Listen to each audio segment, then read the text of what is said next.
Welcome back to Final Fantasy XIII. It's time to explore more of Lake Brescia.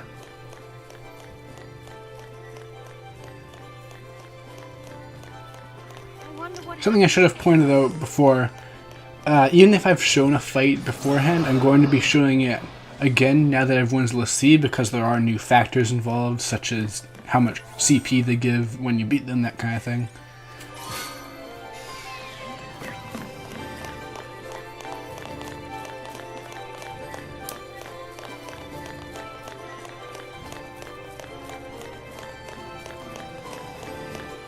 Now, I didn't really think this place is all that cool when I first played it.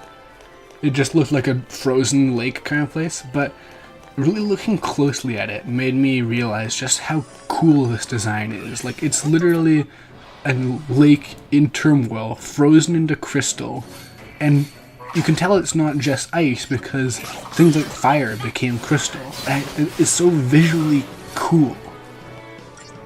And that's not a pun, it's not ice.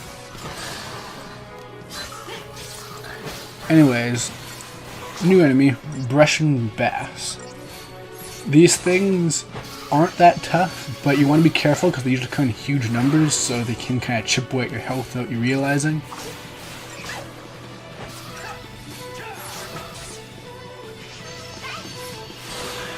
Oh, and something to point out, Snow gained access to the Sentinel role, which basically, it's what it sounds like, it allows him to absorb damage, and as a result he has much more HP than pretty much anyone, and Sentinels can force enemies to direct their attacks towards them, so if you're having any trouble, that's something you can fall back on. In fact, if you really want to, you can set up a paradigm where Snow is a Sentinel, Vanille is a medic, and then Lightning is commando, and it'll be slow going, but you can take out pretty much enemy at that point, any enemy.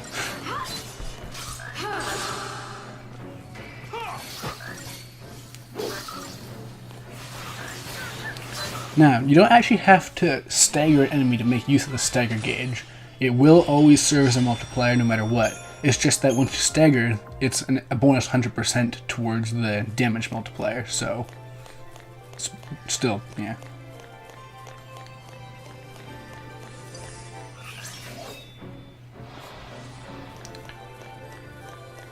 And this is really a bit more of a non-linear level, simply because there are more paths you can go off to the side for to get treasure chests and stuff. And you'll be noticing a lot of weird odds and ends sounding items that you pick up and have no use, but it's not gonna be that long before you find out. But yeah, look how cool like these orange crystal-y things are. I don't know, I like it.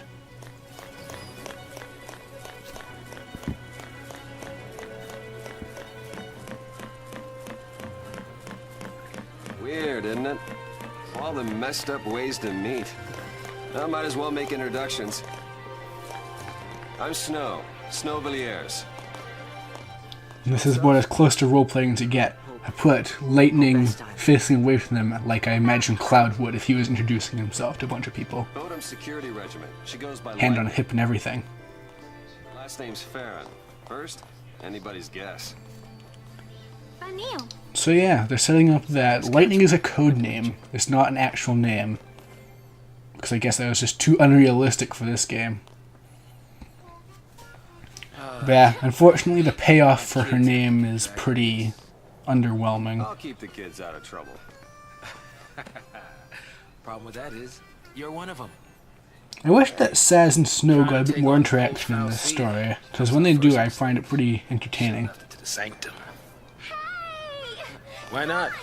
I mean, we've counted on the sanctum's fal'cie for food, water, everything we've needed since the time we were born. But you still helped us do it. Why's that? Gotta be something. There might have been. Not so sure. There are a couple theme songs in this game associated with Saz, and I gotta say, they're the most out-of-place songs in this soundtrack, like this harmonica bit right now. And later on you get some jazz bits as well. And they're the only instances of stuff like that in the entire game. I guess you could say that Snow's stuff is a bit out of place too, because everything else is orchestral and his is heavy metal, but... What is it? It's rock at least. And that's out of place too, but it's just not as noticeable. Anyways, Pantherons are a joke now because superpowers.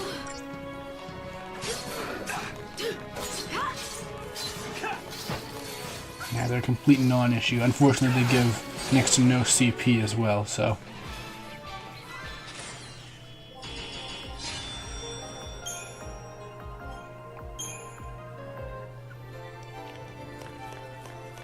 Now, something else to know about the Crystarium, almost all of it is locked off from the start. As you go through the game, you're going to unlock more and more layers to the Crystarium, and basically that means that grinding isn't an option if you're having trouble with a boss or something like that. You have to actually figure out how to beat it, which is kind of a double-edged sword. I kind of like and dislike that. And it's basically designed so that if you fight every battle, then you're going to have almost enough to max out every roll before you get to the boss at the end. So it's kinda annoying, but it's not that big of a deal for me. I never really was the kind of person to grind a bunch if I'm having trouble on a boss. I'm more of a find some sort of strategy guide. Because I mean, Final Fantasy is pretty good about that. They usually do have major enemies that, if you figure it out, you can find some way to deal with them effectively. Or they'll have things you can fall back on, which this game does occasionally.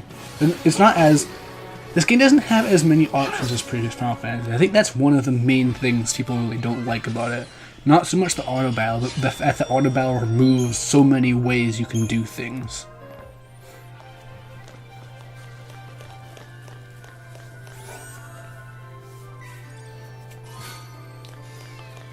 I gotta also say, this soundtrack is really nice too. I love the whole violin thing, because it's done in a really different way than most violin tracks are done. Like, usually it's more like the battle theme, where it's like a slow kind of na na na na na na. Yeah, you know what I mean. But with this, it's like a really fast thing, and it really creates like almost a Christmassy feel, which is kind of weird.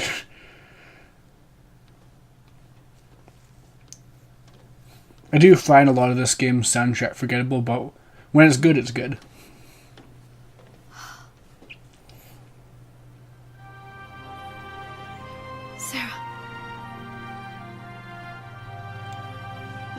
Sure is lucky that she just sort of survived intact for some reason. And no, those crystals aren't indestructible. Like, not only is Snow here going to try and break her out of it, but it's actually confirmed in Final Fantasy XIII too that these crystals do just sort of break.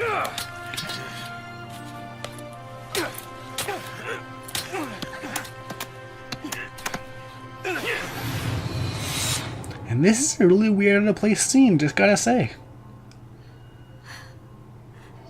This is goodbye. Like, I swear they just wanted to show off some special effects there or something. Like, what was that? PSICOM will be here soon. If they find us, we're all dead. You think Sarah'd want that? You think you know how she feels? If I leave her, then I'll never know. I'm gonna say, Lightning really doesn't have much of a right to be saying what she's saying, considering, you know, Snow has kind of been like all like, ooh, I'll support you and stuff. And then meanwhile, Sarah's like, oh, I can't tell Lightning this, otherwise she'll get mad at me, and I hope I have courage and stuff. Save her!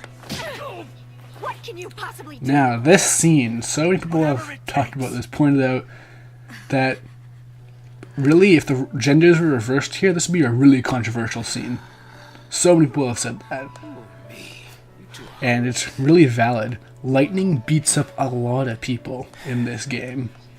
And Snow takes a lot of punches to the face, and just sort of expected to go along with it.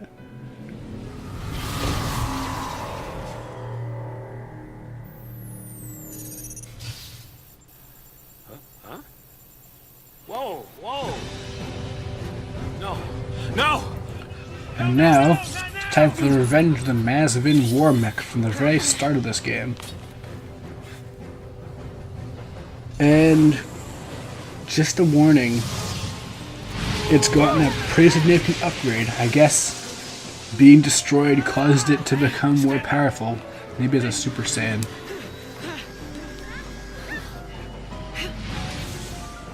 But yeah, this new thing, it's basically designed to show off how you have to rely on the paradigm system if you want to survive. Now, you're going to want a chain gauge, but this thing has several powerful moves which you immediately want to switch into solidarity for, or whatever if you actually customize your paradigms at this point. As you need to have Snow as a sentinel, because not only will it absorb damage and stuff like that, and it actually does reduce the damage of your party members as well as Snow himself, though it's not as significant. But him being in Sentinel is the only way to survive this fight. If Snow is not in Sentinel, this thing will use an ability called Crystal Rain and everyone will die. And if your main leader, in this case Lightning, dies, everyone dies. Game over. So, yeah. It's kind of a harsh fight, I gotta say.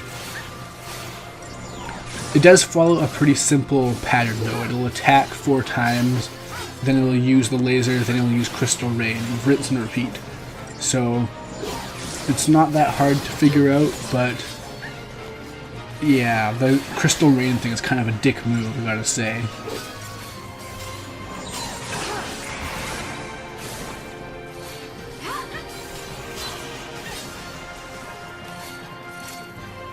And yeah, even with Snow using Guard, and even if you've leveled up his Sentinel role to get Fringe Ward to reduce damage for your party members, it's still, if you're low on health, you're gonna die again. I'm really glad in 13.2 they fixed it so that if you kill off one of your leaders, that it just switches to the other one. Because honestly, it's really obnoxious, especially because Lightning doesn't have all that much HP. It's kind of her weakness. She's a bit of a glass cannon. Meanwhile, Snow is a bit of a tank. But yeah, as long as you can avoid Crystal Rain, this isn't that tough of a fight.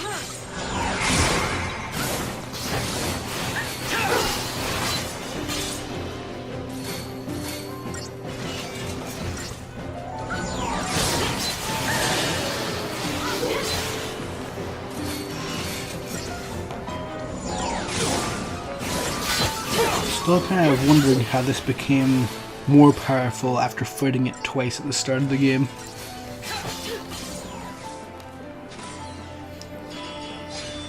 Yeah, fun little thing to note about this.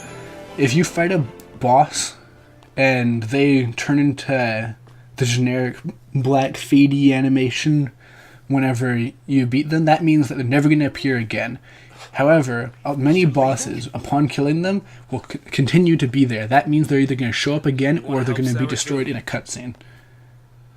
Basically, when they fade out, that's the game's way of saying we're never going to acknowledge the fact that you just destroyed something that's gigantic, and it should still be there, but it's not. The army's on our trail. For now, we gotta keep moving. Yeah, For now. things are starting to split up now. If you look at the actual Crystarium paths for each character, you'll notice that Snow has a significantly shorter one. Like, it's very easy to max it out before everyone else. And this is why he's leaving now. Snow, you're nothing but talk.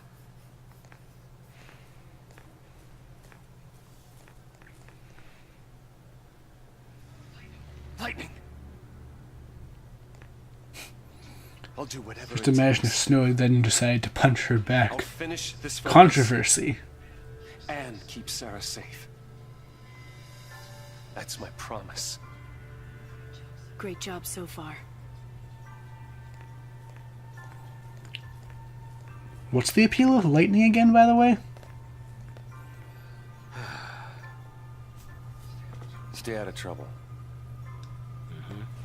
You too.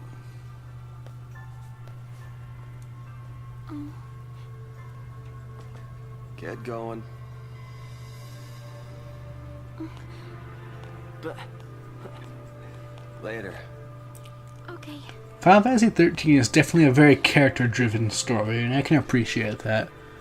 Like, you can see how all of these things have ramifications for each of these characters, as opposed to them being basically interchangeable and not really significant to the plot. Save it for next time, kiddo. So, Get left behind. I don't know, is Final Fantasy XIII all that bad? But It's okay, Hope. Light'll take care of you. We'll meet again. yeah, count on it. Like the whole Snow and Hope thing going on here.